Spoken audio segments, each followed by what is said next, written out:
Bonjour à tous et bienvenue sur cette première édition du Sustainable Energies Forum. Je suis Lila Ricci, aujourd'hui accompagnée de Vincent Ducret, le président du Hub Institute. Bonjour Vincent. Bonjour, très heureux d'être là avec vous et de vous recevoir. Effectivement, on a été très actifs, comme vous le savez, ces derniers mois sur tous ces sujets. Et on a souhaité effectivement consacrer une journée dédiée à ce sujet au Hub Lab, notre lieu qui est du coup dédié au sujet des transformations, avec à chaque fois, vous le verrez, un grand nombre d'intervenants et d'experts. Oui, nous avons la chance d'ailleurs d'en recevoir plusieurs en présentiel aujourd'hui. C'est un premier pas vers le retour à la vie normale.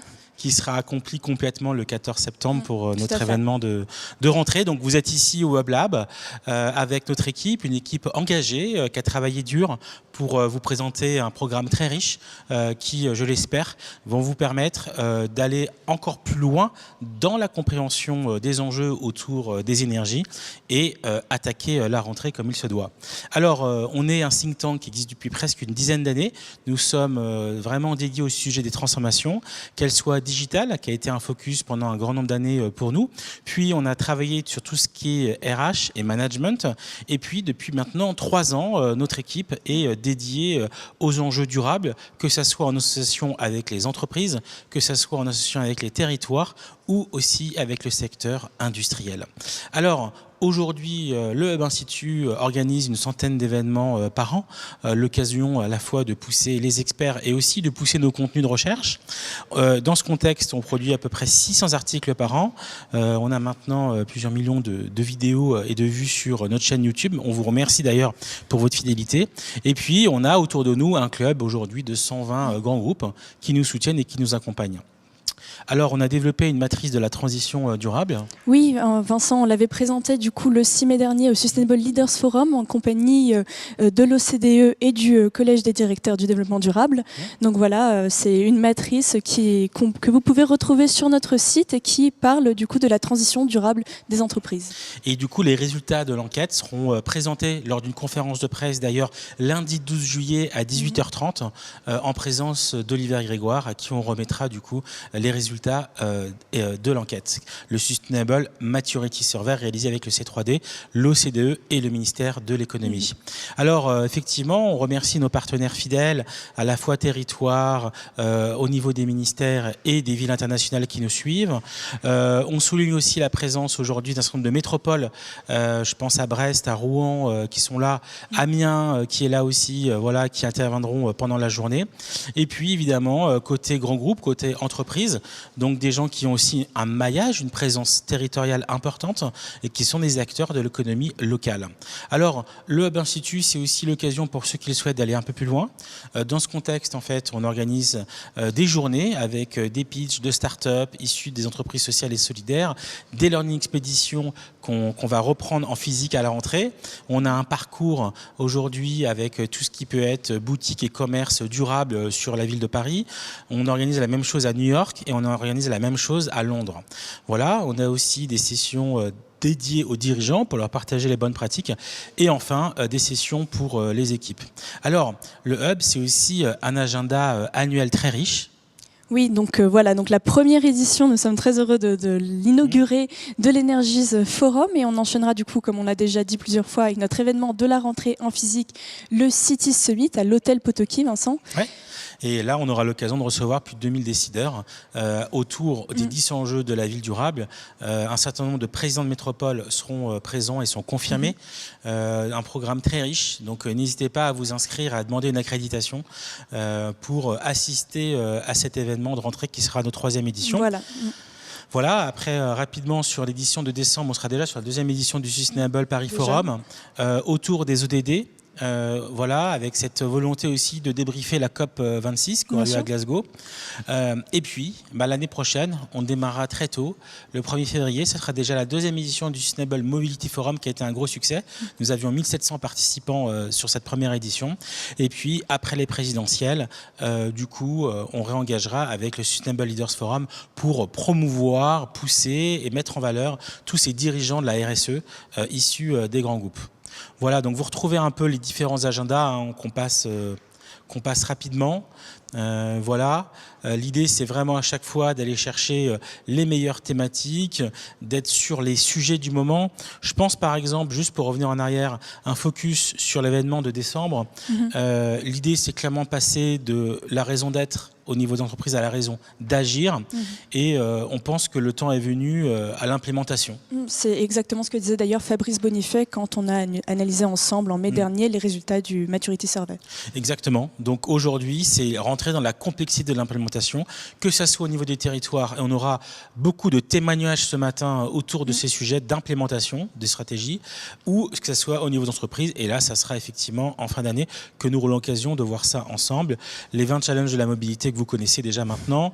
Et là, on a déjà pas mal d'échanges sur février 2022. C'est bien, tout le monde se réorganise avec, on l'espère, la fin prochaine de la crise Covid. Et puis les leaders, comme on l'a évoqué. Alors, sur les 10 enjeux, en fait, on a travaillé, vous le savez, au Web, on est très investi pour essayer d'expliquer, de simplifier tous les enjeux qui sont complexes. Et donc autour de l'énergie, on a développé une matrice pour essayer de théoriser un petit peu en un slide, selon nous, les grands enjeux. Donc ça part déjà de 5 grandes étapes dans la vie de l'énergie. On va avoir évidemment tout ce qui va être associé à la production et à la transformation, avec les capteurs, la transformation énergie, tout ce qui est lié à l'hydrogène, évidemment, l'électrolyse, on aura l'occasion d'en parler ce matin. Le deuxième sujet, ça va être tout ce qui est lié au conditionnement et au stockage. Et après, on va avoir tout ce qui est lié au transport, à la distribution. Derrière, on aura tout ce qui est lié à la performance et à la consommation énergétique. Et puis, tout ce qui est évidemment lié à la récupération et à la circularité de l'énergie. Tout ça, évidemment, repose sur un socle d'enjeux transverses. Et le premier, c'est clairement le financement. Le financement pour les nouvelles énergies et le maintien de la compétitivité pour les acteurs traditionnels de l'énergie. Derrière, il y a tout ce qui est R&D, innovation numérique et technique pour optimiser évidemment la production, l'utilisation de la donnée, ainsi de suite. Et puis derrière, c'est très important, il y a un enjeu de filière, il y a un enjeu d'emploi et derrière, il va falloir aller former tous ces nouveaux métiers en association avec ces nouvelles énergies. Évidemment, il y a les normes, il y a les mesures, il y a la fiscalité. On sait qu'au niveau européen, il y a beaucoup de choses qui vont avoir lieu ces prochains mois pour une logique taxonomie européenne, quelque chose qui soit stable avec des écotaxes au niveau européen. Et enfin, vous avez évidemment la gouvernance, les parties prenantes, avec les investisseurs, les ONG, les gouvernances et ainsi de suite. Alors, en termes d'agenda, Lila? Oui, alors du coup, on commence, Vincent, avec notre ouverture. Et ensuite, on rentre directement dans les territoires, du coup, avec Bruno Paris de Lorient Agglomération, voilà, qui nous parle de la stratégie territoriale de Lorient pour les énergies renouvelables et l'hydrogène. Ensuite, on accueille la FNCCR avec Jean-Luc Dupont. On reste sur les territoires. Ensuite, on a la chance d'accueillir aujourd'hui au Hub Lab monsieur le maire de Rouen, Nicolas Meyer-Rossignol. Et ensuite, on aura l'honneur d'accueillir aussi le président de France Hydrogène pour les enjeux et perspectives de cette filière. Nous serons rejoints ensuite par Vincent Charlet de la Fabrique, qui nous a déjà parlé avec nous en décembre dernier au Sustainable Paris Forum. Lucas Bertrand de ITM Power apportera sa contribution également, tout comme Huawei et Kilowattsol pour les apports de Huawei sur le marché photovoltaïque français. Ensuite, retour au territoire avec Perpignan Métropole et Laurent Gauze, encore sur l'hydrogène dans les territoires. Toujours suivi par monsieur le maire d'Auxerre, Cressan-Malraux, qui sera aussi présent parmi nous. L'Assemblée nationale avec Jean-Luc Fugit sur cette fois le sujet du secteur de l'agricole et comment celui-ci peut participer du coup à la transition énergétique des territoires. Ensuite, le sujet du gaz renouvelable avec l'association du gaz naturel. Ce sera suivi ensuite de la contribution d'un autre territoire, la métropole de Lyon cette fois. The Shift Project, donc cette fois sur les enjeux du pétrole, des anciens producteurs, enfin des producteurs actuels de pétrole et de leur reconversion. Ensuite, ce sera suivi du territoire de Brest, puis de ITER Organisation sur le nucléaire. Très bien. Ensuite, donc... Oui. On va passer directement à la fin. Voilà. Donc ensuite, voilà, Negawatt, Enercoup, Arkea Banque, entreprise institutionnelle, et encore un territoire du coup avec la métropole d'Amiens. Et on finira on finira du coup avec l'AREC, avec le CNRS, une contribution de Béthune et une contribution de Rennes 21. Ensuite, voilà, nous avons été rejoints aussi par Ghislain Weissrock de France Hydroélectricité. Et pour nous, Vincent, ce sera la clôture. Absolument. Voilà, une journée très riche avec beaucoup d'autres interventions. Alors, on vous recommande différentes lectures. Hein, l'été approche. Du coup, on a sélectionné 6 ouvrages qu'on vous recommande très fortement. Et par ailleurs, et vous l'aurez du coup en chat directement depuis le lien et la partie de chat à droite, on va vous partager les liens PDF de notre dernière revue, que ce soit les actes de la ville durable que nous avions sortis en septembre dernier. Nous avons aussi 100 contributions pour le développement durable que nous avions sorti en décembre. On a la revue Mobilité qui est sortie en février. Et puis, vous aurez du coup, dans quelques jours, n'est-ce pas, la revue Énergie sur laquelle on travaille dès maintenant. Voilà, déjà. Alors, on avait quelques tendances à vous partager. Je te laisse la main, Lila. Merci. Donc, sur l'impact de la crise environnementale qu'on voit déjà dans tous nos événements, Vincent, avec les 1,1 milliard de personnes qui sont en situation de stress hydrique, les inondations, la pollution de l'air, les catastrophes naturelles. Donc voilà, ça c'était une vision d'ensemble de la situation à laquelle nous faisons face. Et ensuite, pour l'énergie, donc c'est un constat simple, que les 2 degrés vont être dépassés d'ici 10 à 20 ans. Donc voilà, pour les objectifs, c'est très grave. Comme tu disais, c'est le moment de l'implémentation. Ce n'est plus seulement le moment de la réflexion. Et voilà, les entreprises n'ont plus le choix que de se transformer. Ça, c'était encore une fois les résultats que vous pouvez retrouver, les résultats du Maturity Survey sur les entreprises qui prennent en compte donc ce que veulent les consommateurs, investisseurs, employés pour leur transition durable. Et donc tous les secteurs sont disruptés par cette transition. Donc l'énergie, voilà, c'est 50%. Ça va être notre sujet pour la journée. La consommation, les transports, l'investissement. Les transports, on l'avait vu du coup en mars. Ouais. Voilà, en mars sur la mobilité, le Mobility Forum. Et voilà, pour les tendances clés, donc un chiffre à retenir, on passe d'un investissement mondial dans la transition de 210 milliards d'euros, Vincent, à 420 milliards d'euros en 10 ans. Donc voilà, c'est véritablement, ça s'est doublé véritablement dans les 10 dernières années. Et à l'inverse, le prix du coup des ENR est de plus en plus faible, donc c'est quelque chose de plus en plus accessible pour le solaire photovoltaïque, l'éolienne offshore. Et voilà, donc on passe avec de plus en plus de gigatonnes de CO2 qui sont émises par contre dans les 10 dernières années.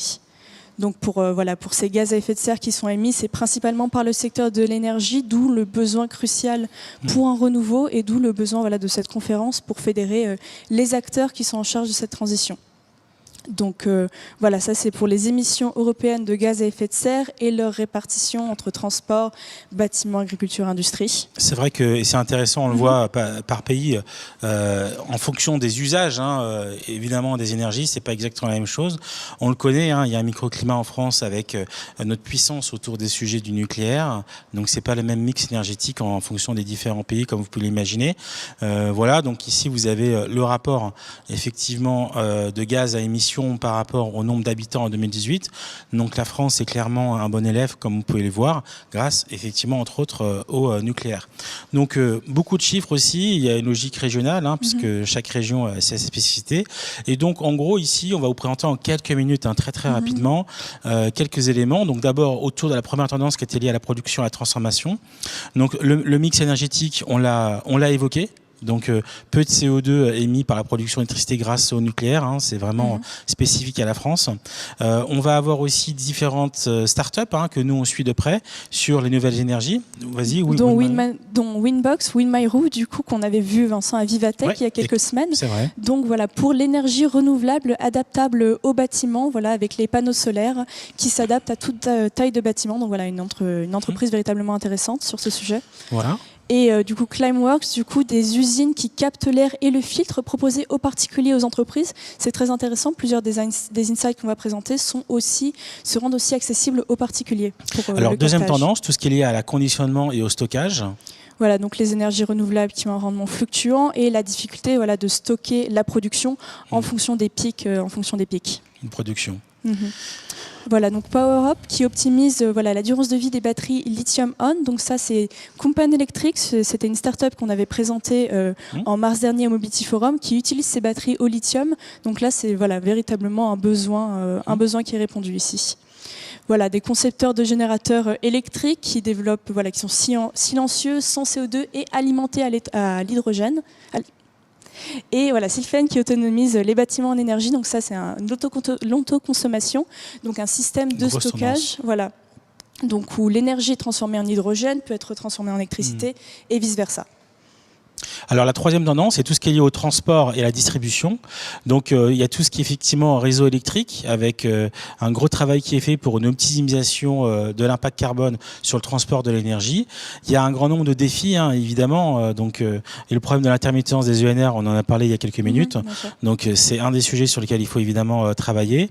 Évoluer aussi sur les smart grids, c'est clairement la clé pour une meilleure distribution et une meilleure utilisation de ces nouvelles énergies, avec quelques startups. Vas-y. Voilà, donc un liquide mis au point par Icilab qui permet de transporter plus d'hydrogène, voilà, que sous sa forme gazeuse. Donc ça, c'est pareil pour le transport, pour la production, pour le stockage, c'est des solutions véritablement nécessaires. Et puis la quatrième tendance, c'est effectivement tout ce qui est performance et consommation. On avait Bertrand Piccard qui était intervenu à notre conférence en décembre. Ouais, tout à fait. Voilà, qui était il y a quelques jours encore à Vivatech et qu'on a vu ce week-end aux rencontres d'Aix, avec du coup cette volonté. Voilà, beaucoup de gens pensent que notre problématique majeure est de produire plus d'énergie. En réalité, il s'agit avant tout d'être plus efficient en termes de consommation. 75% effectivement de l'énergie consommée est aujourd'hui gaspillée. Donc l'efficacité énergétique est clairement un enjeu. Quelques cas. Oui, voilà, avec l'exemple d'Apple, du coup, on avait parlé des parties prenantes, Vincent, c'est Apple qui engage ses fournisseurs notamment à adopter des énergies propres, eux-mêmes s'engagent à être neutres en carbone, donc voilà, c'est vraiment un exemple par les grands leaders du marché. On voit un mouvement vraiment très fort des acteurs américains là-dessus, évidemment français, et donc on pense que ça va encourager aussi, et les grands groupes français sont très engagés aussi, on pense à Orange, on pense à La Poste, sur ces sujets, et aussi au niveau territorial, travailler l'efficacité énergétique des produits, donc ça c'est plutôt intéressant. Voilà, il y a Volkswagen aussi qui a développé un site à faible émission. Voilà, donc c'est vraiment des solutions créatives. Toutes les consommations d'énergie sont bonnes à prendre. Le secteur du bâtiment, l'habitat, c'est un sujet qu'on verra le 14 septembre du coup à l'hôtel Potoki. Donc voilà, les consommations énergétiques annuelles françaises qui sont principalement dans le secteur du bâtiment et à laquelle il faut aussi s'intéresser pour pouvoir y réduire, pouvoir réduire cette performance. Voilà. D'autres startups rapidement qu'on passe. On ira sur la 5e, la récupération et la circularité. On aura le cas de Brest tout à l'heure. Voilà, avec du coup l'eau chaude qui est véhiculée dans des tuyaux enterrés à Brest et voilà aussi la collecte des ordures ménagères. Donc tout ça sera présenté par Tristan Fauveau tout à l'heure. Tout à fait. Et enfin pour finir. Voilà, pour finir, donc Enertam, la production d'électricité à partir de chaleur, donc encore le thème de la chaleur, production d'électricité renouvelable avec ou sans CO2 à partir de chaleur. Donc voilà, c'était vraiment des innovations qui vont dans tous les sens, qui nous montrent toutes les possibilités absolument pour ce secteur. Et on le voit, le champ est vaste, le champ de l'innovation est vaste. Aujourd'hui, clairement, il y a eu beaucoup de prises de décisions publiques qui ont été freinées malheureusement à la fois par la crise du Covid et par le calendrier effectivement des différentes élections locales. On espère que on rentre maintenant sur un chemin où beaucoup plus de décisions vont être prises, d'appels d'offres, pour vraiment accélérer la transition effectivement des territoires sur le sujet de l'énergie. Voilà, c'est ce qu'on peut souhaiter avant que tout se gèle peut-être l'année prochaine avec les présidentielles. Donc là, vous le voyez, beaucoup de cas, beaucoup d'innovations. Maintenant, voilà, il faut que les acteurs se mobilisent, soient présents et investissent. Évidemment, il n'y a pas de réponse à tout. Ce qu'on voit bien, c'est que et le solaire et l'hydrogène sont des pistes sur lesquelles de vrais gros investissements ont lieu. Et on espère que cette journée sera l'occasion pour vous d'engager sur ces sujets, d'aller un peu plus en interaction. Et juste pour finir, vous êtes en interaction avec une interface sur laquelle vous avez du chat. Vous pouvez aussi discuter avec les experts, vous pouvez échanger entre vous, il y a des salles de rencontres. On vous recommande aussi effectivement d'aller sur les stands en ligne que nous avons mis en place, l'occasion de télécharger les documents, d'accéder au contenu très riche de tous les intervenants, qu'ils soient experts, entreprises, collectivités, pour vraiment aller en profondeur sur les sujets. Lila, il ne s'agit plus de souhaiter une bonne journée. Voilà, c'est ça. Donc, on vous remercie déjà d'être là pour l'ouverture, d'être là si tôt avec nous pour cette première partie de journée. Donc, on espère que vous allez apprécier cette matinée, que vous allez rester avec nous. Pause déjeuner, on retrouve cet après-midi. Et ensuite, Vincent et moi ferons la clôture en fin de journée. Avec une synthèse pour ceux qui auront loupé quelques minutes. On fera comme à chaque fois un verbatim. Donc, on vous donne vraiment rendez-vous sur le dernier panel pour avoir la synthèse en très rapide de la journée. Les citations clés des intervenants de la journée. Voilà. Merci Vincent du coup pour cette ouverture. Très belle journée. Je vous souhaite une belle journée à tous. C'est parti.